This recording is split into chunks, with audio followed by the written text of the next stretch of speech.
इस व्यक्ति के पास इतना धन था, लेकिन शिव पुराणाकार ने इसको दरिद्र शब्द से संबोधित किया। दरिद्र, क्योंकि धन के आय का मार्ग ठीक नहीं था। ये कथाएं तो हमारे और आपके लिए हैं। दुर्बल को न सताइए, जाकी मोटी हाय, मुई खाल की चाम सुन लो भस्म हो जाए।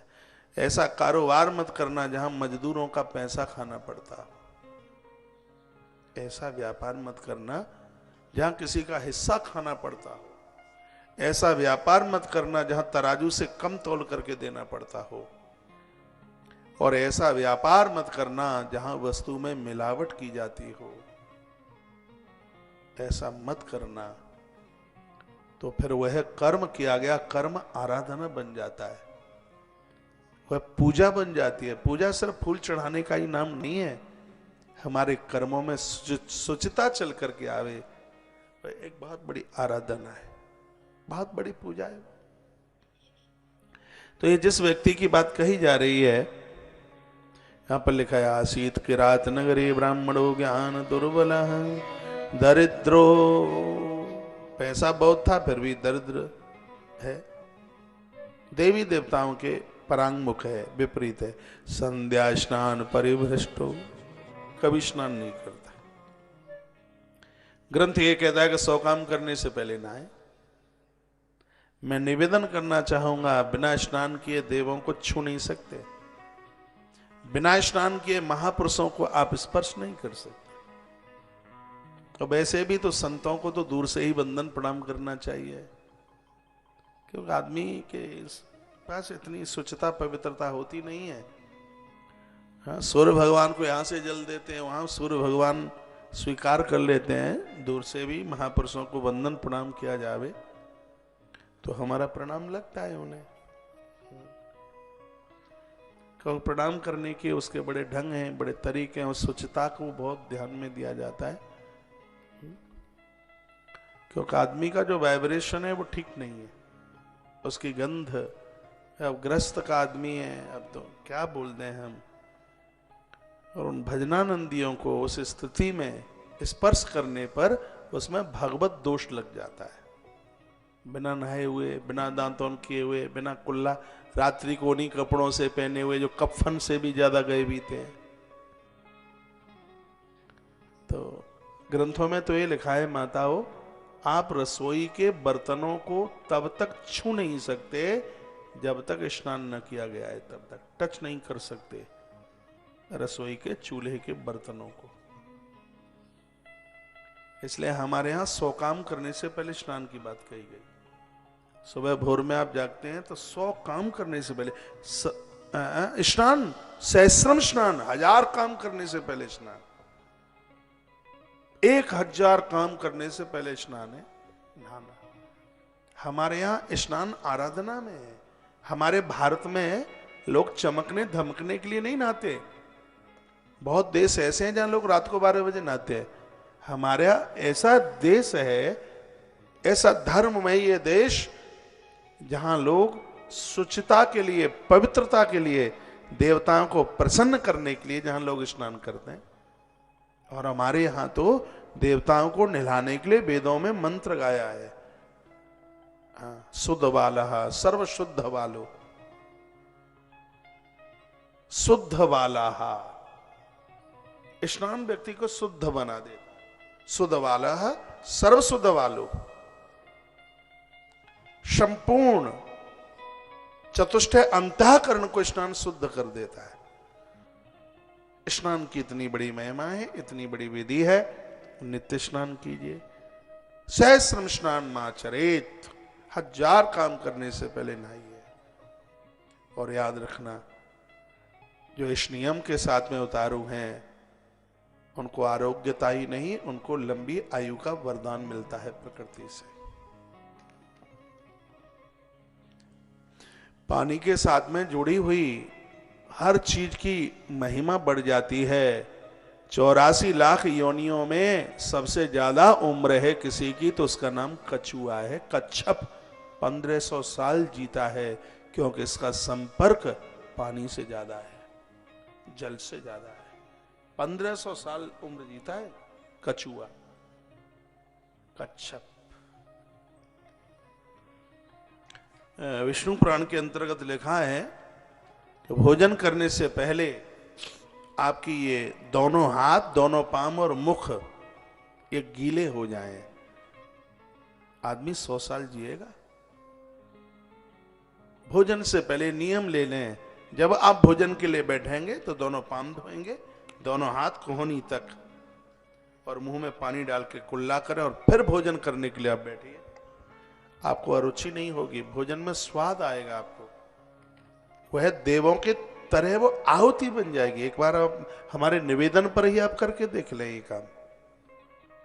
5 चीजें, ये कथाएं तो हमसे बड़ी आप सुना देंगे, कोई कथा करना भी अब कोई ज्यादा बड़ी बात हो गई है।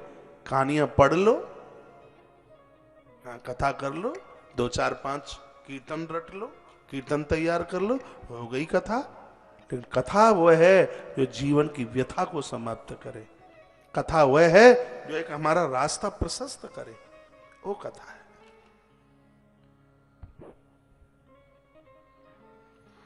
तो यह देखिए, जन्म है ब्राह्मण के घर में, लेकिन संध्या स्नान परिभ्रष्टो वेश वृत्ति परायण, स्नान करता नहीं है, कभी भी मंदिर में कभी भी यह भगवान का नाम नहीं लेता।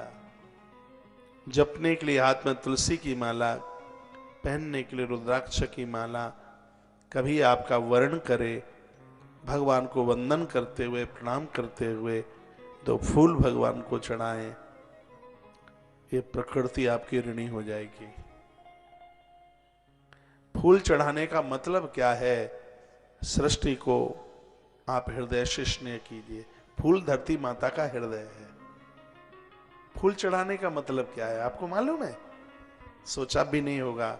हम देवों को जब फूल चढ़ाते हैं तो हम भगवान को यह वायदा करते हैं, कहते हैं परमात्मा तेरी बनाई हुई प्रकृति को मैं हृदय से बहुत प्यार करूंगा, लाड करूंगा। कभी हमें पूछा आप क्रिश्चियन के बारे में क्या बोलोगे? कभी हमें पूछा आप हिंदू के बारे में क्या बोलोगे? कभी किसी ने हमें पूछा मुसलमान के बारे में क्या बोलोगे? कभी हमें किसी ने पूछा आप सिख भाइयों के लिए क्या बोलेंगे? आपको अच्छा लगे तो 4 बातें यहां से बोल रहा हूं। हिंदू उसे कहते हैं जिसके पास त्याग है। सिर्फ बात से हिंदू नहीं, जिसने देना सीखा है उसको हिंदू कहते हैं। हिंदू वह है जो संग्रह नहीं करता, जो देता है। यदि आप हिंदू हैं तो लेने की भावना कम और देने की भावना ज्यादा हो। जिसने देना सीखा है जीवन में उसको हिंदू कहते हैं। मुस्लिम जिसके जीवन में ईमान है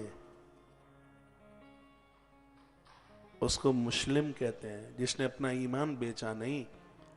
बढ़िया मुसलमान ब्याज का पैसा नहीं खाता, ऐसा इस्लाम बोलता है। वो ब्याज नहीं खाएगा। ब्याज का पैसा खाना उसको शुभ नहीं बताया। और मैं तो कहता हूं ये चारों लोगों में चारों बातें हों। लेकिन यदि मुझे पूछा जाए, ये तो हिंदू में ये चारों बातें हों, मुसलमान में भी ये चारों बातें हों, क्योंकि जिसके अंदर ये चारों चीजें होंगी पूर्ण मनुष्य वो है। हर व्यक्ति के पास चारों चीजें हों। अभी तो मैं एक एक करके बोल रहा हूं, फिर ये चारों में चारों चीजें हों। हिंदू एक त्याग का नाम है, मुसलमान एक ईमान का नाम है, और सिख बलिदान का नाम है, और ईसाई एक प्रेमता का नाम है, प्यार का नाम है। ये 4 हैं। और फिर मानव किसे कहते हैं? मनुष्य कौन है? सुनिए, लिखने लायक बात है, जीवन भर इसको भूलना मत। मनुष्य की परिभाषा निवेदन कर रहा हूं, जिसके पास 4 चीजें हों, त्याग, ईमान, बलिदान और प्यार। ये 4 चीजें हैं, उसको मनुष्य कहते हैं। वो मानव है। वो है 2 हाथ मिल गए, 2 पांव मिल गए, आंखें मिल गई, 6 फीट का कद मिल गया। ये मनुष्य की परिभाषा नहीं है। पुनः निवेदन करूंगा, मानवता के 4 लक्षण हैं। जिसके पास 4 चीजें हैं वो मनुष्य है। त्याग है जिसके पास, ईमान है जिसके पास, बलिदान है जिसके पास, और प्यार है जिसके पास, वह मनुष्य है, वो मानव है। इन चारों के बिना जीवन अधूरा है। हाँ, आप लिख ही रहे हैं तो लिख लीजिए। पहला है त्याग, दूसरा है ईमान, तीसरा है बलिदान और चौथा है प्रेम, प्यार। चार है। एक मानवता के अंदर ये होना चाहिए। बातें हम करते हैं, बहुत बड़ी बड़ी लंबी चौड़ी बातें करते हैं। अपने आप को पूछें कि हमारे पास देने की भावना है? अपने आप को पूछें कि हमारे पास ईमान है? अपने आप को पूछें कि हम इस देश धर्म के लिए मिटने को तैयार हैं? अपने आप को पूछें कि आप परिवार से प्रेम करते हैं? भाई भाई से प्यार है कि नहीं? कुटुंब खानदान में अपनों से? हम तो ईश्वर की बनाई हुई प्रकृति से, बस पंछियों से भी हमें प्रेम होना चाहिए। तो फिर कसाई खाने क्यों बनाए? ये क्यों काटा जाता है? ये तलवार क्यों उठाई गई है? ये नहीं होना चाहिए। हम सिर्फ नाम से मनुष्य मानव नहीं, हम अपने विचारों से मानवता को स्वीकार करें। बात समझ में आ रही है? जयकारा लगाइए, बोले बांके बिहारी लाल की जय हो। श्री हनुमान जी महाराज की जय जय जय श्री राधे। जय जय।